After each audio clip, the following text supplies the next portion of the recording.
Salut à tous, nouvelle vidéo Outlook comme chaque semaine, j'espère que vous allez bien et que vous avez passé une très bonne semaine de trading. Donc avant de commencer, comme à chaque fois, je tiens à remercier la communauté, merci énormément pour votre temps, merci pour les likes, les commentaires, les partages, ça fait vraiment plaisir.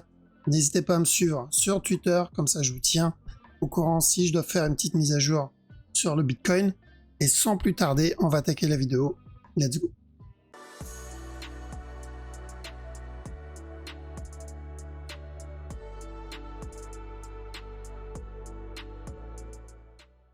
Alors, on va commencer par la crypto, donc le Bitcoin, rapidement sur le 1 heure, bien joué. Tous ceux qui ont réussi à avoir ce regular flat était pas trop dégueulasse. Donc, on avait dit de chercher de l'achat ici pour revenir péter le top. Ça, c'est validé. Et à la cassure du top, on avait dit de chercher de la vente pour revenir péter le bas. Ça, c'est validé aussi. En tout cas, bon trade, beau petit combo. Il y a eu même les petits sell en interne. Donc, on a eu quand même beaucoup de mouvements validé, il n'y en a eu qu'un d'invalidé, c'était celui-là. Donc parfait. On est donc normalement on est censé être encore dans le trade. On a pris des profits dans cette zone, mais on laisse le reste tourner. Ça, on le répète à chaque fois. Pourquoi? Exactement pour ce genre de situation.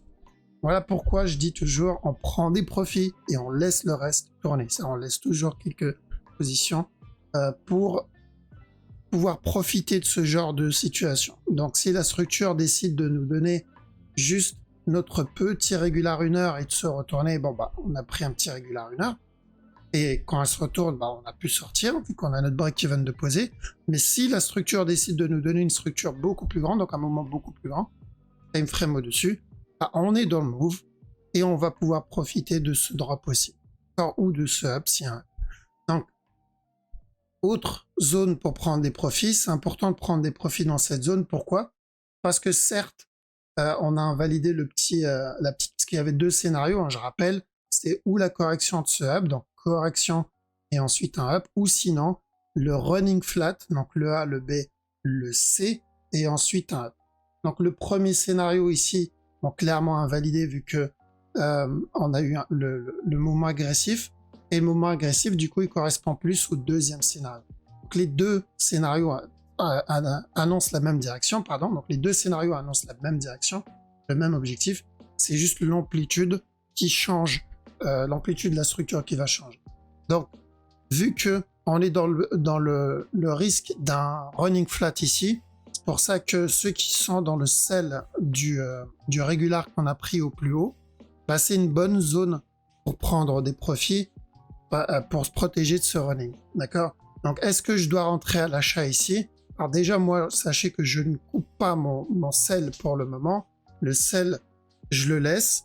À quel moment je vais commencer à prendre une décision pour rentrer? C'est uniquement si je le vois corriger dans cette zone. D'accord? Donc si je le vois corriger ici, là, je peux commencer à prendre beaucoup plus de profit sur le buy, voire même sur le sell, pardon, voire même commencer à me placer pour de l'achat. Pourquoi me placer pour de l'achat? Bah pour le running. Pour le running qu'on a vu il y a déjà plusieurs semaines, pour ce running là, parce que s'il valide bien le running, prochain objectif c'est revenir péter le top. Maintenant, à quel moment je me dis ok, le running c'est mort et on l'aura pas, c'est s'il coule beaucoup plus, là il y a très peu de chances qu'on obtienne le running à ce moment là, ou s'il corrige, donc il y a vraiment une grosse correction, un peu comme ce qu'on a eu ici. S'il donne ça, ça veut dire qu'on est déjà en train d'entamer la fameuse correction daily qu'on anticipe aussi, hein, malheureusement, mais ça, il faut aussi se préparer à ça. Donc pour le moment, on n'a ni l'un ni l'autre. Donc running flat, on continue à suivre nos plans, on change pas de plan tant que la structure n'a pas changé. D'accord? Rappelez-vous ici, sur la structure 1 heure, on avait dit de chercher de l'achat et ensuite de la vente. Le drop était plutôt correctif, c'était plutôt timide, mais j'ai bien dit on se protège, mais on change pas de plan. La direction est toujours la même, c'est-à-dire revenir péter le bas. Parce que la structure n'a pas changé. Donc je continuerai à faire la même chose. Tant que la structure n'a pas changé, tant que le running est toujours bon, je continue à chercher la même direction. Ce qui veut dire revenir tester ce top-là. Alors uniquement s'il corrige ou il explose vers le bas que j'oublie le running. D'accord? Pour le long terme, donc rapidement pour le daily, c'est toujours pareil, c'est le A, le B, et le C, d'accord? On attend juste la fin de cette correction pour la continuation. Et en petit time frame, est-ce que j'ai une raison de rentrer ici? Pour moi, non, pas suffisamment. Donc ça, pour moi, c'est suffisant. On peut très bien venir donner ça et continuer à couler, comme il le fait hein, régulièrement, juste pour information. Si on regarde à chaque fois qu'on a une grosse impulsion, plus un up, donc avec une mèche, et ensuite il revient couler, drop, impulsion, il vient couler. Donc c'est quelque chose qu'on voit régulièrement. Par contre, s'il range au lieu de couler, exemple là, up ici, donc le gros drop, l'impulsion avec la mèche ici, et il range, là je peux chercher de l'achat, mais uniquement s'il range, parce que s'il range pas, c'est qu'il est en train de faire ce qu'il fait d'habitude, donc juste une mèche, un petit pullback et il continuera son drop doucement. Voilà pourquoi je reste à l'écart quand je vois ce genre de mouvement, parce que souvent ça finit par revenir retester le bas, d'accord? Donc ça j'en suis conscient, voilà pourquoi j'attends. Je ne coupe pas mon ordre d'achat. J'ai déjà pris 2 profits ici. Je vais reprendre des profits ici. Mais je ne coupe pas mon ordre de vente, pardon. Parce qu'il peut très bien revenir retester ce bas-là. Et dans cette zone, c'est cette zone-là qu'on va surveiller. Donc surveillez bien cette zone. Est-ce qu'il va traîner? Est-ce qu'on va avoir ce genre de fin de mouvement ou pas? D'accord? Mais on a besoin d'un setup. Je ne rentre pas si je n'ai pas de setup. Même si, oui, la direction que je recherche est toujours la même. ETH, donc on cherchait où un regular flat ici pour revenir péter le top, donc il corrige, il vient péter le top. Maintenant qu'il est venu péter le bas là, ici, donc attention à un autre regular flat un peu plus grand, tout simplement. Donc si le Bitcoin valide le running pour de l'achat, lui peut valider le regular flat pour de l'achat. C'est pour ça que je m'inquiète pas trop. Là, je sais qu'il y a du FUD, mais bon, vous connaissez maintenant. On fait plus trop attention, on fait pas trop attention à ce qu'on a en news. On se base sur la structure. Évidemment, j'oublie pas la possibilité du regular flat ici sur l'Ethereum, mais ça voudrait dire qu'il reviendra péter ce bas tout de suite. Le problème, c'est que ce qu'il donne ici, tel quel, tant que je reste dans cette zone, c'est plutôt haussier. D'accord? Donc oui, je fais attention et je me protège contre ce regular, mais si j'ai des buy setup dans cette zone, je privilégierais plutôt les buy setup sur l'Ethereum pour un simple regular flat, hein, tout simplement. Donc on verra s'il va rester dans cette zone ou pas. S'il explose, voilà, on sait sur quoi partir. C'est ou le regular flat, revenir tester le bas avant le retournement, ou simplement un running flat. Donc donner ça, running flat avant le retournement. D'accord? Mais pour le moment, on surveille, on reste bien dans ce range. Et oui, tant qu'on reste dans ce range, tenter le regular flat ici, c'est pas une mauvaise idée en soi, c'est même une très bonne idée. BNB, nickel. Voilà, donc ça c'est vraiment zéro surprise. C'était juste une question de temps. On cherchait de la vente ici jusqu'à ce bas-là, et on cherchait de la vente ici jusqu'à ce bas-là. Bon, comme on dit, hein, c'était comme prévu. Donc à partir de maintenant, tant que ce bas-là n'est pas cassé, le prochain objectif, bien sûr, c'est revenir tester ce top. Donc on va voir s'il va y avoir une news ou deux qui validera ça. Si il vient par contre et invalide notre regular flat, exemple il vient et rampe et il invalide ça, au lieu d'un regular, on partira juste sur un running. Donc l'objectif, ça sera pas ce top, il faudra juste commencer à sortir avant la cassure de stop. D'accord? Donc la direction change pas, c'est juste l'objectif qui va changer, mais pour le moment, toujours la même direction, on cherche notre fameux regular flat. D'accord? DOT. Alors le DOT, vu l'amplitude, je pense qu'il va revenir péter le bas, hein, tout simplement. On oublie le running, hein, là il y aura pas. Il y a peu de chances qu'il y ait un running ici, vu le drop qu'il a donné. Et ça c'est... Attends. Peut-être en petit time frame on l'a déjà eu avec la mèche, mais que j'ai pas fait gaffe. Je pense pas. Le running qu'on a eu, il était là-dedans. On a eu ça, on a eu celui-là, le drop. Qu'est-ce que ça peut être déjà le C de mon running flat. C'est possible, c'est possible. C'est dégueulasse. Ça aurait été de toute façon pas possible de trade à un moment comme ça. C'était juste une grosse mèche. Mais que ce soit fait ou pas fait, donc si c'est fait, donc le running il est là-dedans. On le valide à l'intérieur, ce qui est OK.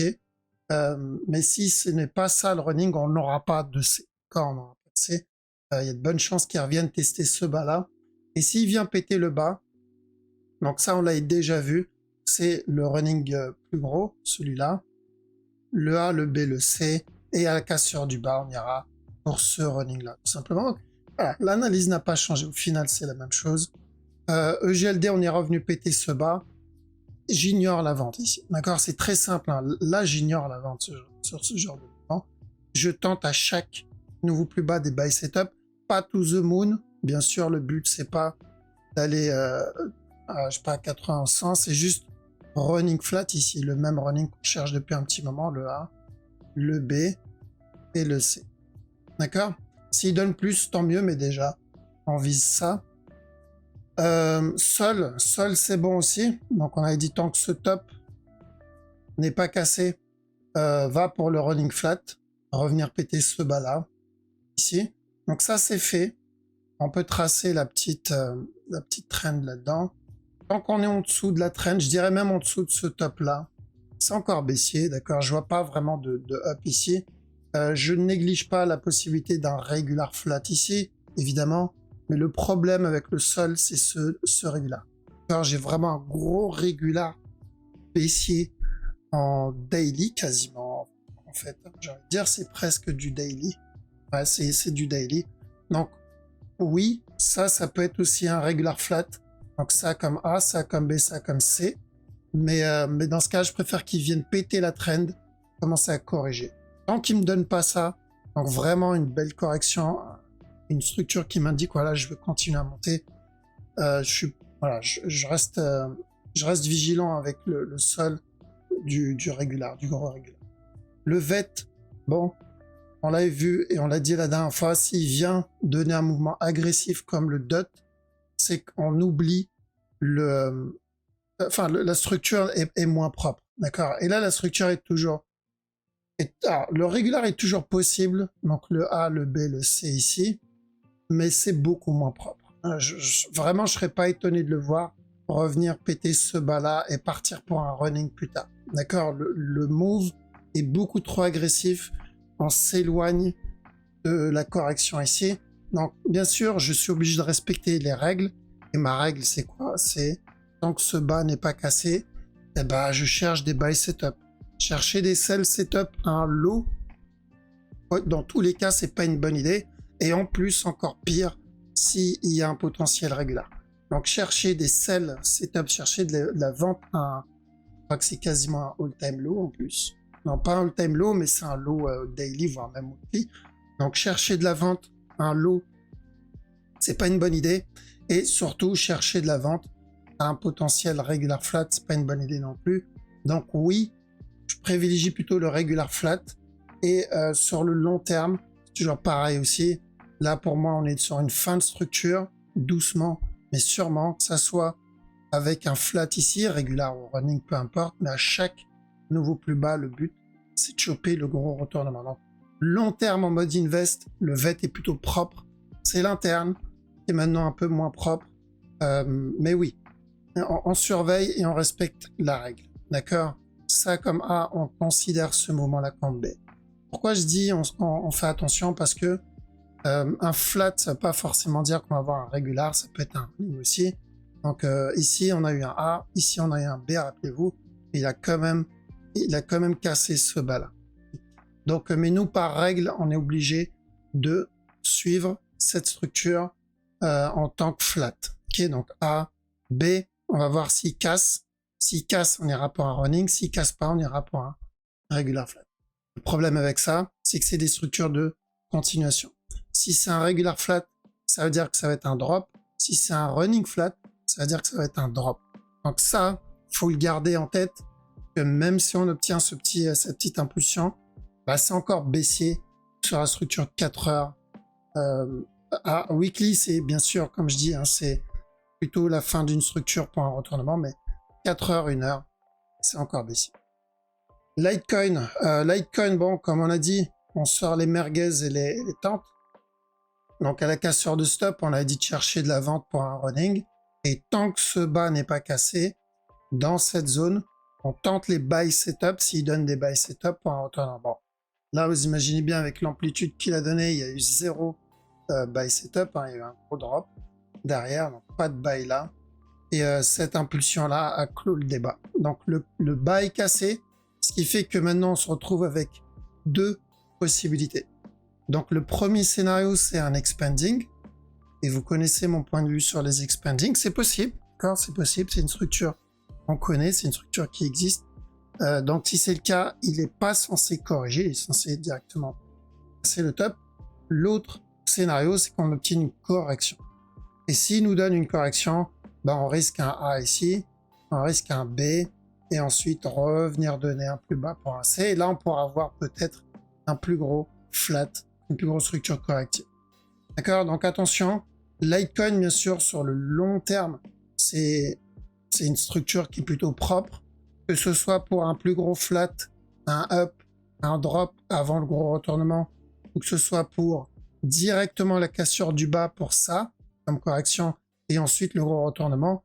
La structure weekly, c'est une belle structure, c'est un peu comme EOS. Donc on cherche juste le regular flat. Si ce top n'est pas cassé, on cherche le regular flat. Et ensuite, si le top est cassé, bah un running flat, hein, tout dépend du broker. Et ensuite, la continuation. Donc long terme, c'est toujours A, B, C, et ensuite un gros buy sur le Litecoin. D'accord? Donc long terme, oui, je suis plutôt aussi sur le Litecoin.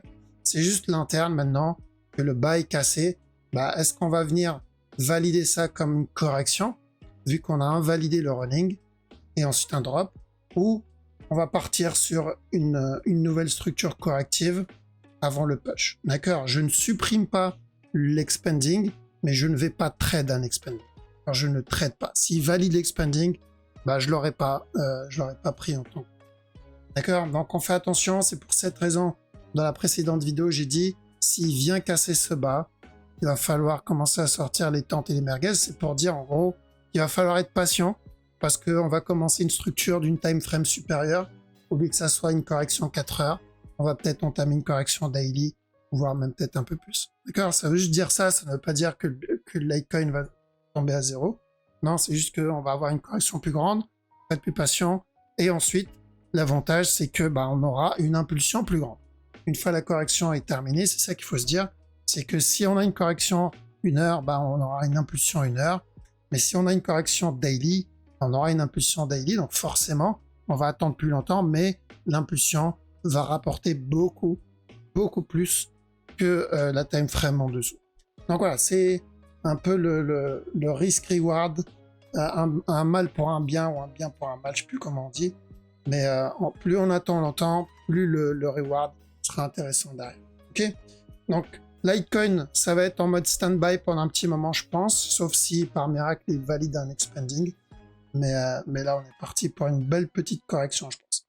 Ok, voilà, on a fait le tour de la crypto. Donc, pas trop de changements sur la structure. Encore une fois, bien joué pour ceux qui ont eu le petit sell sur le Bitcoin. Pas de raison de sortir du trade à 100%, mais c'est une bonne zone pour prendre des profits. À partir de maintenant, on surveille. Donc, s'il corrige pour nous donner notre buy setup running ou pas. Okay. Alors, on attaque le Forex. Donc, haut de CHF, ça coule tranquillement. Donc, je pense qu'on viendra péter ce bas-là. On a validé le régulier en haut. Donc, revenir péter le bas. Heureusement, on a eu pas mal de petits sell setup avant. Donc, on a eu celui-là aussi, le dernier qui était pas dégueulasse. Donc, pas de raison de sortir ici. Regardez en interne. Même en interne, c'est pas trop haussier. Au baissier. Que pour revenir péter le bas, on peut avoir un running d'abord, mais c'est encore baissier. Au GPY. Ok, donc ça, c'est mon A, ça, c'est mon B. On avait vu que on pouvait revenir péter le bas. À partir de maintenant, ou un regular flat, d'accord? S'il vient péter le bas, on part pour un running flat, tout simplement. Donc, un des deux, on surveille. S'il nous donne des buy setup dans cette zone, pourquoi pas? AUD-USD, donc AUD-USD, un petit flat qui est pas dégueulasse ici. Pourquoi pas, tant que ce bas n'est pas cassé, à tenter pour revenir péter ce top. Sur la grosse time frame, bon, il n'y a pas de changement, on est toujours dans la même zone. Donc déjà surveiller le petit mouvement en 1 heure, parce que ça fera déjà plusieurs jours de trade. Lui, l'objectif, il est atteint, donc on a dit de chercher de la vente pour revenir péter ce bas. Bon, c'est pas le drop le plus agressif, sincèrement, même s'il y a bonne chance de finir avec un break-even ici. Mais à chaque nœud plus bas, on commence à faire attention, parce qu'il y a toujours ce move, donc potentiellement un futur running. Alors, je vois pas d'achat ici. Je pense qu'on va continuer à ramper encore un peu, voire même donner un petit flat ici, donc un up et encore un drop. Tant qu'on n'a pas pété ce top, c'est encore baissier, mais en petite time frame. Donc l'objectif, normalement, il est atteint. On commence à surveiller. Celui-là, on va chercher le C. Donc ça comme A, ça comme B. Pourquoi pas un C? Et une fois le C obtenu, là, on pourra continuer à voir pour le up. Le DAX. Alors le DAX, je m'attendais à un B d'abord. Je m'attendais à un B et ensuite un C pour la continuation. Au moins une correction, mais une correction un peu plus grande que ça. Donc là, la correction a été plutôt timide. Donc à partir de là, je prends ce move comme un A, ce qu'il a donné ici comme un B. Donc je devrais bien donner encore un autre push et ensuite la continuation vers le bas. Le DXY. Alors DXY running, on l'a toujours pas obtenu. Pour moi, ça, c'est un contracting. Donc ce que je cherche ici, c'est un petit drop s'il doit continuer à push. Et sur la plus grosse time frame, évidemment, pas trop de changements.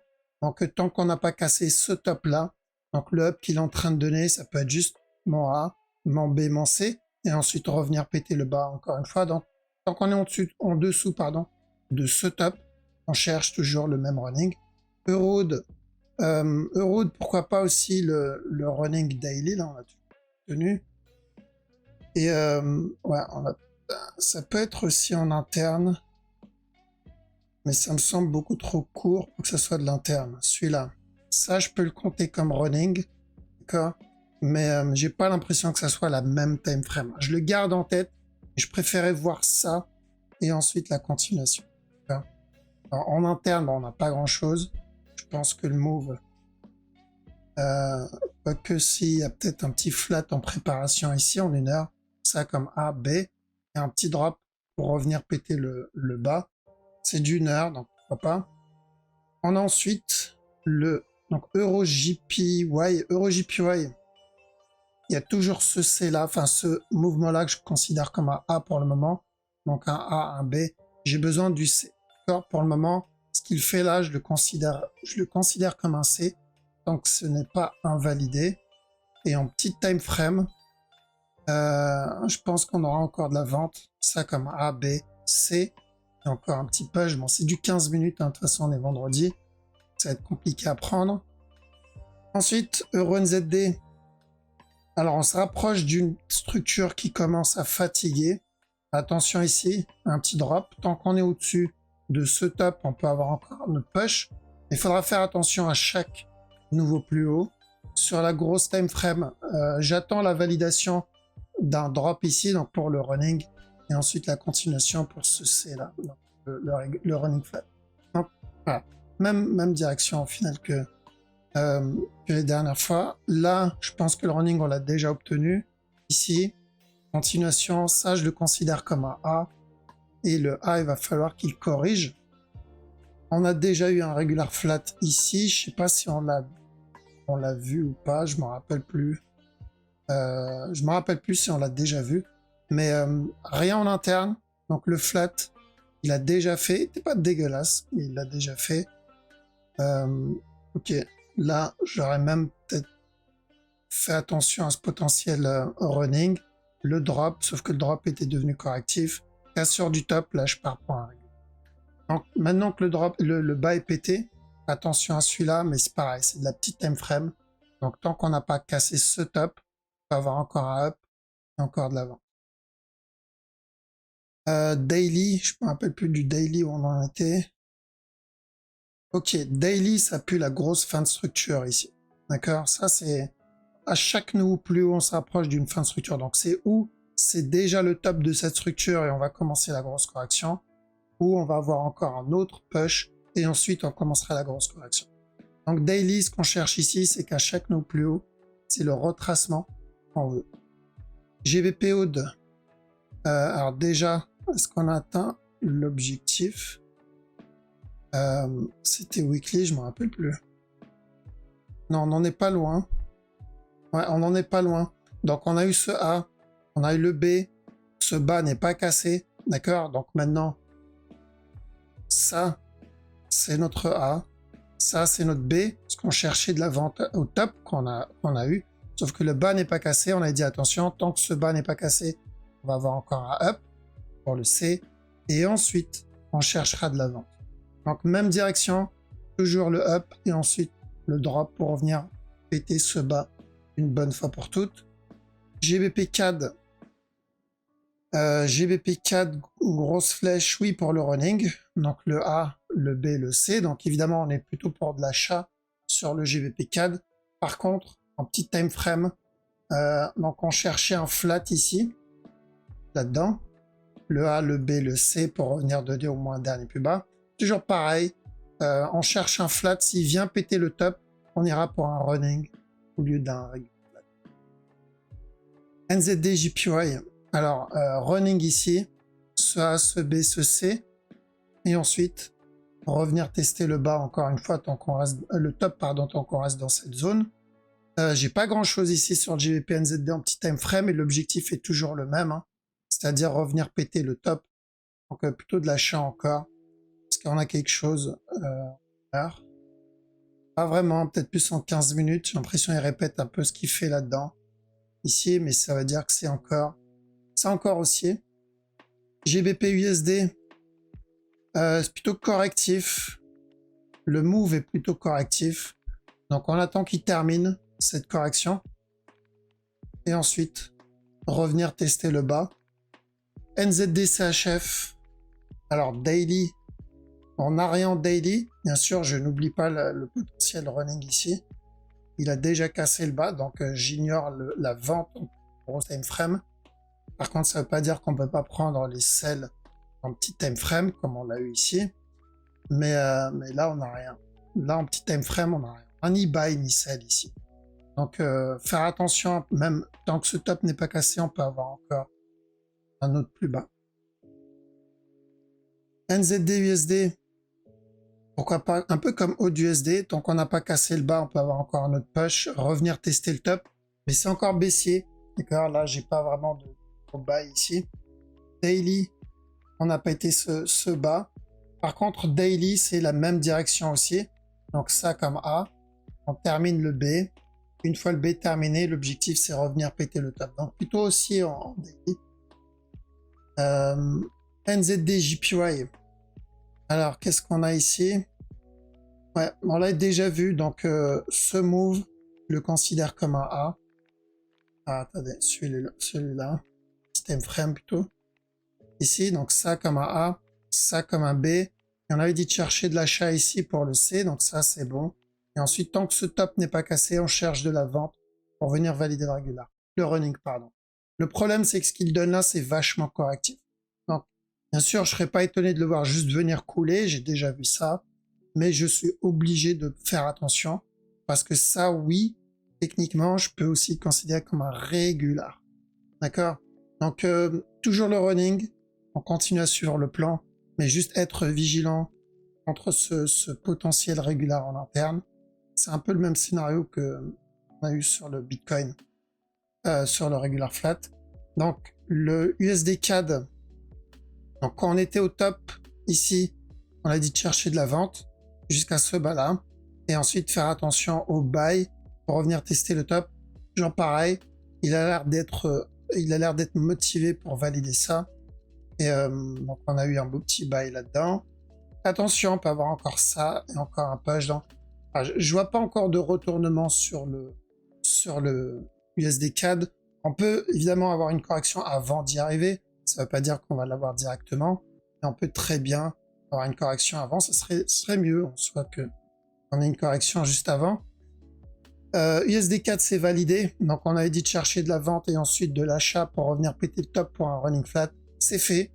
On a bien eu les deux moves, ça a mis du temps mais c'est fait. Maintenant sur la petite time frame, faire attention à ça aussi, avoir un drop, ensuite encore un autre push, mais c'est une zone où il faut commencer à sortir des profits. Ça c'est US Oil. Ok, donc on va attendre sur l'US Oil, parce qu'on a bien cassé ce bas. Et on a même pété la trend. C'est ça, ouais. Et l'objectif weekly, toujours le même hein, sur US Oil. C'est revenir tester ce top. Mais j'attends d'abord une correction avant de donner cette structure. Ok. Un petit time frame, j'ai rien ici.